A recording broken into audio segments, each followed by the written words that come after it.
जय हिंद साथियों, मैं मंटू कुमार रजक आप सभी लोगों को आपका अपना चैनल एमआर बेस्ट एजुकेशन में स्वागत करता हूं।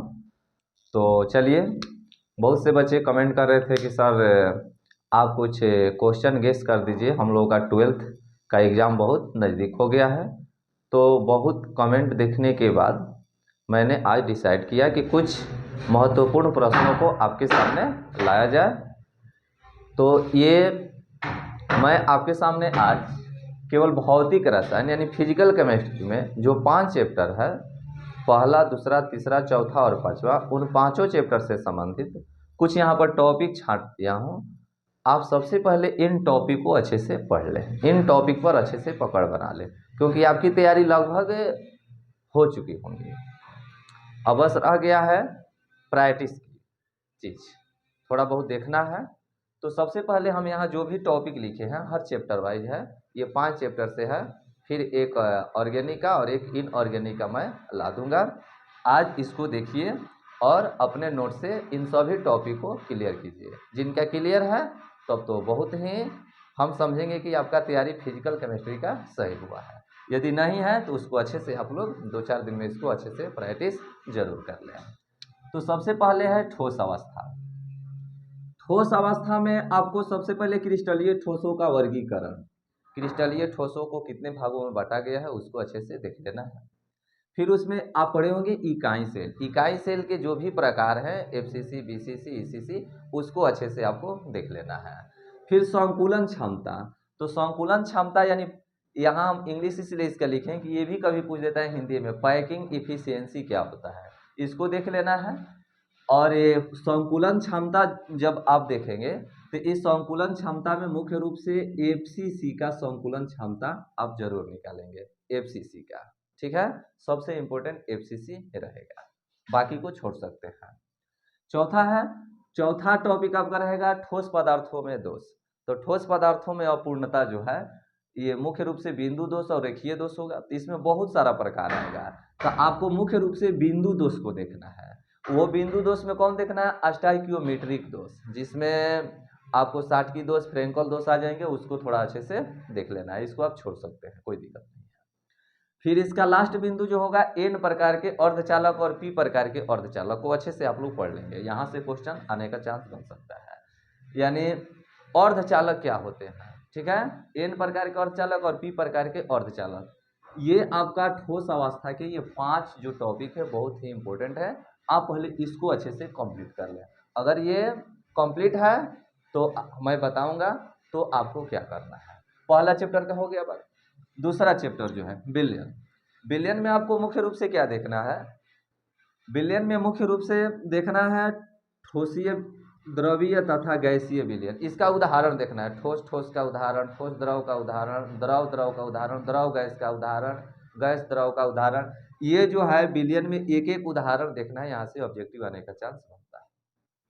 फिर इसके बाद दूसरा चैप्टर में जो आपका मोलरता और मोललता होगा, इसके परिभाषा को देखना है और इससे संबंधित 2-4 न्यूमेरिकल जरूर आप देख लेंगे। न्यूमेरिकल दूसरा चैप्टर से आने का चांस रहता है, ये मोलरता से, ठीक है। और इसका मात्रा को आप लोग अच्छे से देख लेंगे। फिर हेनरी के नियम को देख लेंगे और हेनरी के नियम का उपयोग देख लेंगे।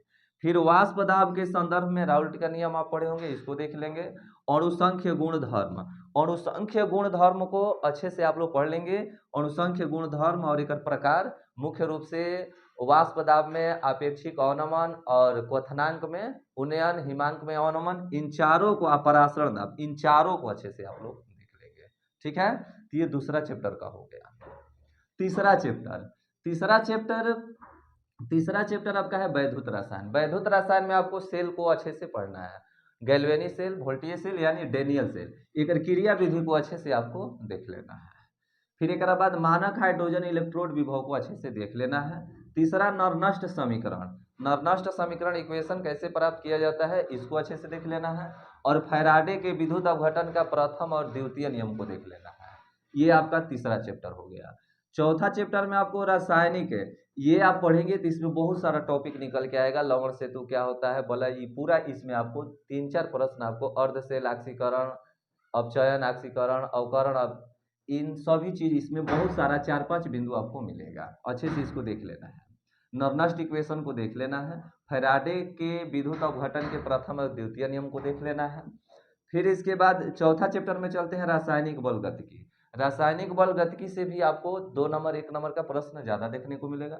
औसत वेग क्या होता है, ताक्षणिक वेग क्या होता है, वेग स्थिरांक क्या होता है, वेग स्थिरांक की इकाई क्या होती है, इसको देख लेना है। अभिक्रिया की कोटि, अभिक्रिया की कोटि से आप क्या समझते हैं, और पहचान, यहाँ से ऑब्जेक्टिव बनने का चांस रहता है कि कौन वहाँ कुछ मान दे देगा कि किसी अभिक्रिया कोटि इतनी है तो ये अभिक्रिया की कोटि बताइए, प्रथम कोटि की अभिक्रिया है कि द्वितीय कोटि की, कि तृतीय कोटि की, समझ रहे हैं ना, कि शून्य कोटि की। तो ये जो है मात्रक से आपको पता चल जाएगा। प्रथम कोटि अभिक्रिया के लिए समाकलित वेग समीकरण, प्रथम कोटि अभिक्रिया के लिए समाकलित वेग समीकरण आप जरूर निकाले होंगे, उसको अच्छे से देख लेंगे। इक्वेशन को कैसे सिद्ध करते हैं उसको देख लेंगे। अभिक्रिया के अर्ध आयुकाल का समीकरण कैसे निकाला जाता है इसको आप लोग देख लेना है। ये रासायनिक बल गतिकी के कुछ इंपॉर्टेंट टॉपिक हैं। पांचवा पाठ जो है आपका पृष्ठीय रसायन, यानी अंतिम पृष्ठीय रसायन। पृष्ठीय रसायन में आपको क्या मुख्य रूप से अधिशोषण और अवशोषण में अंतर, वो कौन, भौतिक अधिशोषण, भौतिक अधिशोषण और रासायनिक अवशोषण। तो अधिशोषण और अवशोषण में अंतर भौतिक रासायनिक वाला देख लीजिएगा। फिर इसमें उत्प्रेरण क्या होता है, उत्प्रेरक वर्धक और उत्प्रेरक विष, इसका उदाहरण जरूर याद रखेंगे। उत्प्रेरण क्या होता है, उत्प्रेरक वर्धक और उत्प्रेरक विष क्या होते हैं, आप पढ़े होंगे, इसको अच्छे से देख लेना। कोलाइडो का वर्गीकरण, कोलाइडो का वर्गीकरण ये बहुत इंपॉर्टेंट बिंदु है, इसको अच्छे से आप लोगों को देख लेना है। कोलाइडो का वर्गीकरण मुख्य रूप से एक में द्रव स्नेही और द्रव विरोधी कोलाइड, इसमें आएगा, बहुत सारा वर्गीकरण है लेकिन इसमें जहां मिलेगा द्रव स्नेही और द्रव विरोधी, इसको अच्छे से देख लेना है। लायोफोबिक और लियोफिलिक में अंतर, इसी को द्रव स्नेही द्रव विरोधी बोला जाता है, तो इसको अच्छे से देख लेना है। दिखाई ना दे रहा है तो सुनाई दे रहा है ना, नोट कर लीजिएगा। फिर कोलाइडी विलयनों का शुद्धिकरण, कोलाइडी विलयनों का शुद्धिकरण कैसे किया जाता है इसको आप लोगों को देख लेना है। ये आपका फिजिकल केमिस्ट्री का बहुत ही इंपॉर्टेंट बिंदु है। इन सभी टॉपिक को, इन सभी बिंदुओं को अच्छे से आप लोग अपने नोट्स, सबके पास नोट्स होगा, उन सभी नोट्स को एक बार उलाटिए और इन सभी टॉपिक को देखिए और आप इसको एक बार लिखिए। इतना यदि आपको कंप्लीट है तब एक बाद क्या करें, जैसे कुछ बच्चे होंगे कि ना सर ये जितना टॉपिक आप लिखे हैं सब मुझे सब ठीक ठाक है, देखने की जरूरत नहीं है, तब आप एक काम कीजिए, इसको इसका प्रैक्टिस करने के बाद आप क्वेश्चन बैंक निकाले और क्वेश्चन बैंक में देखिए फिजिकल केमिस्ट्री से, आज से 5 साल पहले वाला में देखिए फिजिकल केमिस्ट्री से कौन सा क्वेश्चन पूछा है 5 नंबर में या 2 नंबर में जो इसमें से नहीं है, बस उन क्वेश्चन को थोड़ा देख लेना है। हम उम्मीद करते हैं कि हमारी बातें आपको समझ में आई होंगी, ठीक है। इसके अलावा आपको जो भी आपका नोट्स है आप उसका अध्ययन कर सकते हैं, इन टॉपिक को आप अच्छे से जरूर देख लीजिएगा, ठीक है। तो आज आप इसको देखिए और अच्छे से तैयारी कीजिए। आप जो भी ऑब्जेक्टिव की बात हो रही है तो आप लोग पहले इसको तैयार कीजिए, ठीक ना, क्योंकि बड़ा क्वेश्चन जब आप तैयार करेंगे तो छोटा छोटा क्वेश्चन उसमें बहुत सारा आपको मिलेगा, ठीक है। अब हम इसी तरह एक ला देंगे, आज इसका अच्छे से आप लोग कंप्लीट तैयारी कीजिए, फिर हम इसके बाद कल डाल देते हैं आपका ऑर्गेनिक और इनऑर्गेनिक का, ठीक है। मिलते हैं अगले दिन, धन्यवाद।